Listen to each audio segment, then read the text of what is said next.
आज 400च्या वरती टोकन आलेले आहेत. एका टोकन मागे ॲव्हरेज साधारण 5 लोक असतात. म्हणजे 4-25 2,000 लोक तर संध्याकाळपर्यंत येणार आहेत.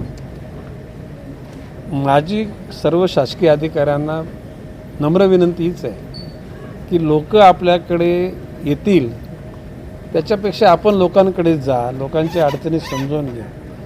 कधी ना कधी शेवटी काम करण्याचा एक आनंद माणसाला मिळतो. तो लोकांना तिष्ठत ठेवून प्रतीक्षेत ठेवून त्याची कुचंबना करून त्यांना पॅनिक करण्याच्या अगोदर जर आपण काम केलं तर लोकांना आनंद वाटतो. आणि आज जनता दरबारामध्ये येणाऱ्या अधिकाऱ्यांची मानसिकता बदलायला लागलेली आहे. पूर्वीच्या काळी जी नकारात्मक घंटा होती ती आता सकारात्मक व्हायला लागलेली आहे. या ठिकाणी 2च डिपार्टमेंट हल्ली लोकांना त्रास आहे, सिडको आणि MIDC, की ह्या 2 डिपार्टमेंटला लरीपण आहे. आता आपल्या माहितीकरता सांगतो, गेल्या आठवड्यामध्ये माननीय मुख्यमंत्री देवेंद्रजी फडणवीस यांच्या नेतृत्वाखाली महसूल विभागाचे मंत्री माननीय चंद्रशेखर बावनकुळेजींनी एक मंत्रिमंडळाची संमतीसाठी प्रस्ताव आणला की ज्या प्रस्तावामध्ये मुंबईच्या व्यतिरिक्त जो महाराष्ट्रातला जो परिसर आहे तो गावातला असेल, नगरपालिका स्तर असेल, महापालिका स्तर असेल, त्या ठिकाणी लोकांनी विविध शासनाच्या जागांवर बांधलेली घरे 1500 स्क्वेअर फुटापर्यंतची नियमित करण्याचा निर्णय घेतला. 2011 पूर्वी बांधलेली घरं आणि 500 स्क्वेअर फूट तर विनामूल्य आहे. 500 स्क्वेअर फुटाच्या पुढे 1000 करता एक दुसरा टप्पा आहे, 1500 करता दुसरा टप्पा आहे.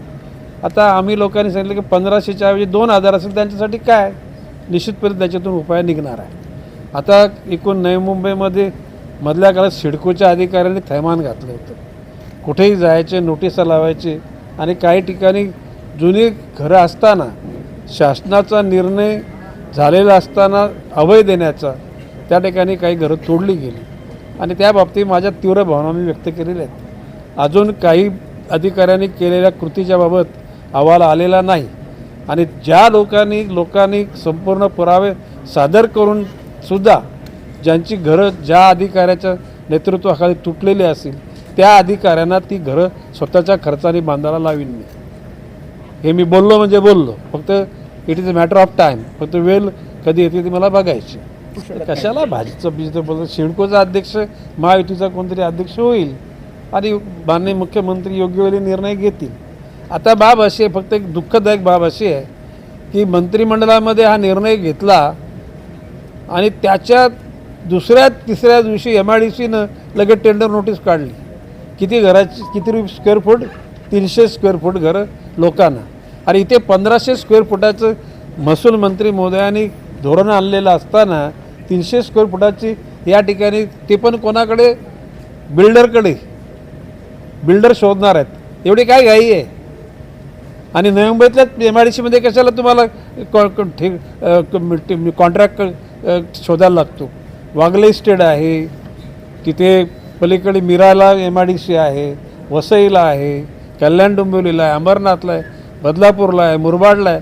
त्या सगळ्या MIDC करता येतं धोरण आणि MIDCचा धंदाच नाही हा.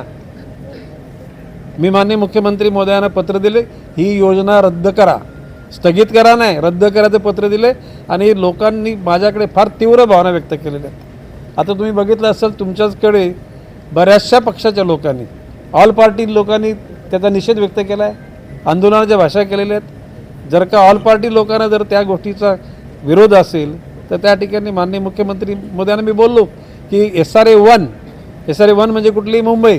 SRA 2 म्हणजे रेस्ट, मुंबईच्या नंतरचा MMRDचा परिसर. पराग सोमन नावाचे COची नेमणूक झाली होती. त्यावेळेला मी माननीय मुख्यमंत्री उपमुख्यमंत्री होते. त्याला गृहनिर्माण सचिव त्यांना रात्री 10 वाजता फोन करून माननीय मुख्यमंत्र्यांनी सांगितलं की SRA 2 नवी मुंबईच्या बाहेर, ती बाहेर झाली होती. आता तर कर केलेला आहे. कर म्हणजे ते कॉन्ट्रॅक्टर शोधत आहेत. हे होऊ देणार नाही आम्ही. लक्षात आलं की ही माझ्या त्याला विरोध पूर्ण तीव्र विरोध आहे. आणि हा कट आहे पैसे कमावण्याचा. काय बोलतो मी, पैसे कमावण्याचा कट आहे. आता कोण कोण त्याच्यात सामील आहेत ते शोधेन मी. सर